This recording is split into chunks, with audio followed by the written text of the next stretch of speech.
അപ്പോൾ ഈ കുരിശ് വിശുദ്ധ ബെനഡിക്റ്റ് ഉണ്ടാക്കിയതാണോ? അത് വളരെ വിശദീകരിക്കേണ്ട ഒരു ചോദ്യമാണ്.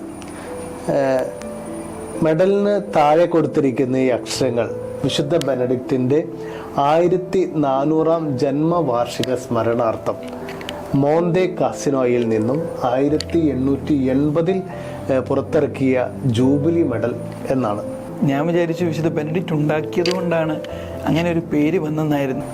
ബെനഡിക്റ്റൻ മെഡൽ എന്ന് നിർമ്മിച്ചുവെന്നോ എന്നു മുതൽ ഇത് ഉപയോഗിക്കാൻ തുടങ്ങിയെന്നോ യഥാർത്ഥത്തിൽ ആർക്കും വ്യക്തമായിട്ടുള്ളൊരു ധാരണ ഇല്ല.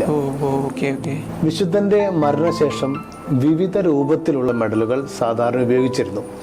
1415 എഴുതപ്പെട്ട ഒരു കൈയെഴുത്ത് പ്രതി 1647 ബവേറിയയിലെ ആശ്രമത്തിൽ കണ്ടെത്തിയപ്പോഴാണ് മെഡലിൽ ആലേഖനം ചെയ്ത ലാറ്റിൻ അക്ഷരങ്ങൾ പിശാചുകൾക്കെതിരെയുള്ള ബഹിഷ്കരണ പ്രാർത്ഥനയുടെ ആദ്യ അക്ഷരങ്ങളാണെന്ന് മനസ്സിലാക്കാൻ കഴിഞ്ഞത്. ഇന്ന് നാം ഉപയോഗിക്കുന്ന മെഡലുകൾ 1880 പുറത്തിറക്കുന്നത്.